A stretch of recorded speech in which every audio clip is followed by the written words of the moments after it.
నమస్తే welcome to I dream నేను మహేశ్వరి మనతో పాటు ఉన్నారు అపోలో హాస్పిటల్స్ నుంచి ప్రముఖ న్యూరాలజిస్ట్ డాక్టర్ శ్రీరామ్ గారు వారితో మాట్లాడతాం ఈ మధ్య కాలంలో ఎవరికి చూసినా తలనొప్పి ఈ సమస్య రాగానే చాలా మంది పెయిన్ కిల్లర్స్ వాడేస్తూ ఉంటారు కానీ ఇది సమస్య తీవ్రమవుతూ ఉంటుంది అసలు ఈ తలనొప్పులు ఏంటి వీటి రకాలు ఏంటి డాక్టర్ గారిని అడిగి తెలుసుకుందాం నమస్తే డాక్టర్ గారు నమస్తే బేసిక్గా ప్రతి ఒక్కళ్ళకి తలనొప్పి అనేది కామన్ ప్రాబ్లం అవునండి కానీ చాలా మంది దాన్ని భరించలేకపోతూ ఉంటారు పెయిన్ కిల్లర్స్ వాడేస్తూ ఉంటారు ఓన్ మెడికేషన్ తీసుకుంటూ ఉంటారు అసలు ఈ తలనొప్పి రకాలు ఏంటి సో తలనొప్పిని బేసికల్గా మనము రెండు కేటగిరీస్లో భావిస్తామండి ఒకటి ప్రైమరీ హెడేక్ అంటాం రెండోది సెకండరీ హెడేక్ సెకండరీ హెడేక్ అంటే మెదడులో ఏదైనా ప్రాబ్లం ఉంటే అంటే ట్యూమర్ కానీ లేకపోతే మెదడులో వాపు ఉండడం కానీ లేదా ఇతర కారణాల వల్ల అంటే సైనస్ ఇన్ఫెక్షన్ కానీ కళ్ళ ప్రాబ్లం వల్ల కానీ వచ్చే తలనొప్పిని సెకండరీ హెడేక్స్ అంటాం ప్రైమరీ హెడేక్స్ అనేవి ఏంటంటే వాటిలో ఇలాంటి కారణాలు ఏవి ఉండవు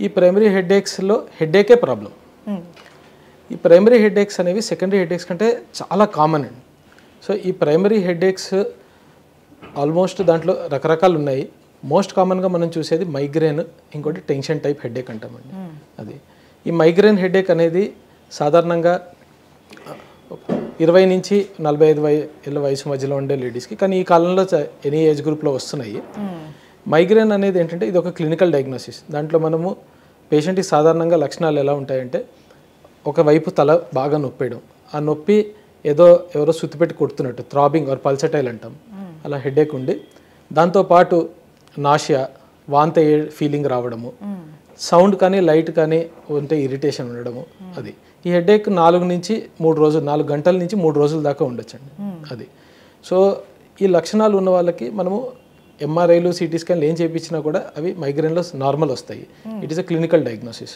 సో దాంట్లో కూడా మనకు బయటపడదు లేదండి it is a clinical diagnosis అంటే మనము పేషెంట్ యొక్క లక్షణాలు చూసి నిర్ధారించే రోగం ఇది ప్రాబ్లం మిగతా రకమైన ప్రైమరీ హెడేక్స్లో కామన్ అనేది టెన్షన్ టైప్ హెడేక్ అంటే దీన్ని మానసిక ఒత్తిడితో మనం కన్ఫ్యూజ్ చేసుకోకూడదు ఇది మసిల్స్ తల చుట్టూ ఉండే మసిల్స్లో డెవలప్ అయ్యే టెన్షన్ వల్ల వచ్చే హెడేక్ వాళ్ళకి ఎలా అంటే హెడేక్ ఉన్నా కూడా అది ఈ కణితల దగ్గర లేదా తల మొత్తం పట్టేసినట్టు ఉండడము అది ఉంటుంది అండ్ చాలా నాన్ స్పెసిఫిక్గా ఉంటుంది అది ఈ హెడేక్స్కి సాధారణంగా ప్రైమరీ హెడేక్స్కి ట్రిగర్స్ అనేవి ఉంటాయి ఈ ట్రిగర్స్ ఏంటి అంటే ఇప్పుడు సపోజ్ మైగ్రేన్ తీసుకుంటే మనము నిద్రపోకపోవడము లేదా ఆకలి ఫాస్టింగ్ లేకపోతే లేట్గా తినడము టైంకి తప్పి తినడము సడన్గా లైట్కి ఎక్స్పోజ్ అవ్వడము ఇలాంటి ట్రిగర్స్ ఉంటాయండి ఈ ట్రిగర్స్ని అవాయిడ్ చేయడము చాలా ఇంపార్టెంట్ ఒకవేళ ట్రిగర్స్ని అవాయిడ్ చేసినా కూడా మనకి చాలా ఎక్కువ హెడేక్ ఫ్రీక్వెన్సీ ఉంది అంటే నెక్స్ట్ మీరు అన్నట్టు మందులు వేసుకోవడము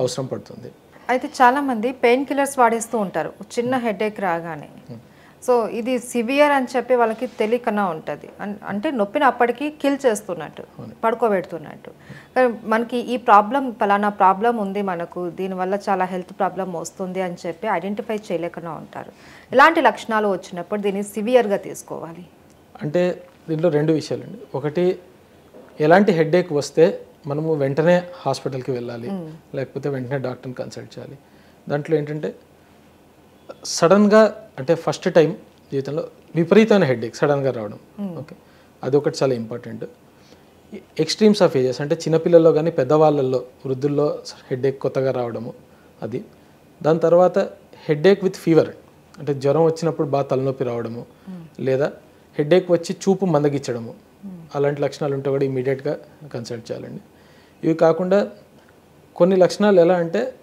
హెడేక్ సివియర్గా ఉండకపోయినా వాటిలో ట్రిగర్స్ డిఫరెంట్గా ఉంటాయి అంటే దగ్గితే తలనొప్పి రావడము ముందుకు వంగితే తలనొప్పి రావడము లేకపోతే మోషన్ పాస్ చేసినప్పుడు తలనొప్పి రావడం ఇవన్నీ పోస్చరల్ సిమ్టమ్స్ అంటాము ఇలాంటివి ఉంటే కూడా ఖచ్చితంగా డాక్టర్ని ఇమీడియట్గా కన్సల్టేట్ చేయాలండి ఎందుకంటే ఇవి సెకండరీ హెడేక్ యొక్క లక్షణాలు సో అండర్లయింగ్ బ్రెయిన్లో ఏదైనా ప్రాబ్లం ఉంటే యూజువల్గా ఇలాంటి సిమ్టమ్స్ వస్తాయి హెడేక్ వచ్చి ఎవరికైనా ఫిట్స్ వస్తే అది చాలా ఇంపార్టెంట్ వెంటనే కన్సిడర్ చేయడం డాక్టర్ దగ్గర కలవాలి అది రెండోది మీరు అనేది పెయిన్ కిల్లర్స్ వేసి అప్పటికప్పుడు ఆపేయడం సో ఇవి ప్రైమరీ హెడేక్స్ ఎవరికైతే ఉంటాయో వాళ్ళకి మోస్ట్ ఇంపార్టెంట్ మందులు అఫ్కోర్స్ ఉన్నాయి ఆ మందులు ఏంటంటే రెండు రకాలుగా ఉంటాయి ఒకటి అంటే మైగ్రేన్కి ఫర్ ఎగ్జాంపుల్ ఇమీడియట్గా తగ్గించుకునేటట్టు పెయిన్ కిల్లర్స్ రెండోది ఏంటంటే అసలు తలనొప్పే రాకూడదు అనుకుంటే ప్రొఫిలాక్టిక్ మెడికేషన్ అంటాం ఆ మందులు ఏంటి అంటే they are not painkillers but అవి మైగ్రేన్ రాకుండా ఆపుతాయి తలనొప్పులు.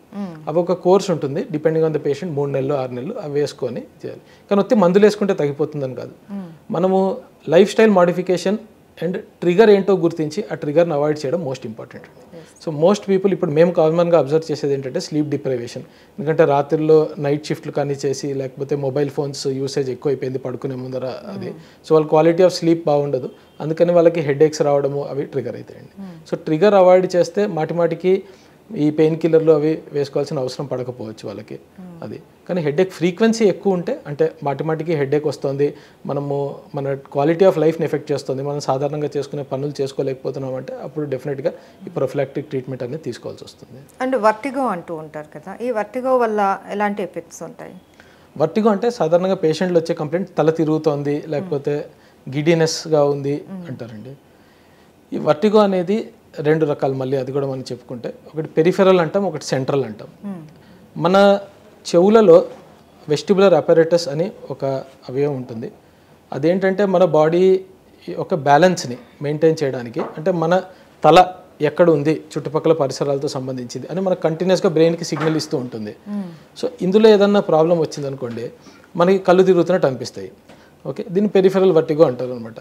ఇది ఒత్తి తల తిరిగినట్టే అనిపించవచ్చు, లేదా దాంతోపాటు చెవుడు కానీ హియరింగ్ ప్రాబ్లం కూడా కలిపి రావచ్చు. ఇది పెరిఫెరల్. దీంట్లో సాధారణంగా ప్రాబ్లము చెవిలో కానీ చెవి యొక్క నరంలో కూడా ఉంటుంది. రెండోది ఏంటంటే సెంట్రల్ వర్టిగో. సెంట్రల్ వర్టిగో అంటే చెవి నరం నుంచి మెదడుకి ఏవైతే వెళ్ళే కనెక్షన్స్ ఉన్నాయో, బ్రెయిన్లో ఏరియాలు ఉన్నాయో, దాంట్లో ప్రాబ్లం వస్తే అది సెంట్రల్ వర్టిగో. దానికి రకరకాల కారణాలు ఉంటాయి. సెంట్రల్ వర్టిగో బ్రెయిన్లో ప్రెషర్ పెరగడం వల్ల కానీ, బ్రెయిన్లో ట్యూమర్ ఉండడం వల్ల కానీ అది.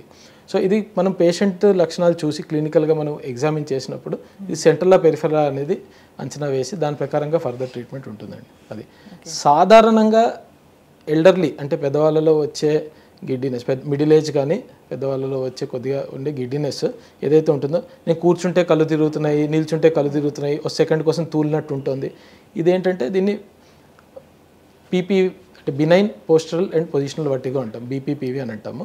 ఇదేంటి అంటే ఇది నార్మల్గా మనకి ఈ వెస్టిబులర్ అపారేటస్లో ఓటోలిత్ అంటే చిన్న ఇసుకలాగా ఒక కాల్షియం లాగా చేరుతుంది. అదేంటంటే ఆ వెస్టిబులర్ అపారేటస్లో ఉన్న దాన్ని క్లియర్గా మన అంటే బ్రెయిన్కి ఇచ్చే సిగ్నల్స్ని సడన్గా డిస్టర్బ్ చేస్తుంది. సో దానివల్ల వచ్చే గిడ్డినెస్ బీపీపీవి అంటాము. ఇది one of the most common causes and యూజువల్గా అది మనము ట్రీట్మెంట్ దానికి చాలా వైడ్లీ అవైలబుల్ ఉంది, బాగా రెస్పాన్స్ రికవరీ బాగుంటాయి.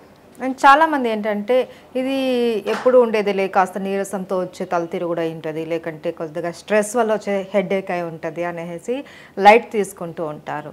సో ఇలా లైట్ తీసుకోవడం వల్ల ఎలాంటి కాంప్లికేషన్స్ వస్తాయి ఫర్దర్గా?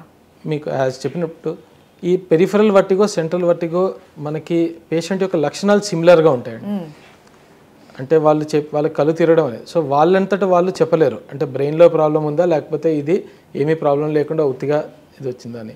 సో నెగ్లెక్ట్ చేస్తే ఏంటంటే మేజర్ ప్రాబ్లమ్స్ ఏవైతే ఉంటాయి, నేను చెప్పినట్టు బ్రెయిన్లో ట్యూమర్ కానీ, లేకపోతే బ్రెయిన్లో ఇన్ఫెక్షన్, లేకపోతే చెవి యొక్క నరం యొక్క ప్రాబ్లము, ఇలాంటివి మనము ఎర్లీగా ఐడెంటిఫై చేయలేము.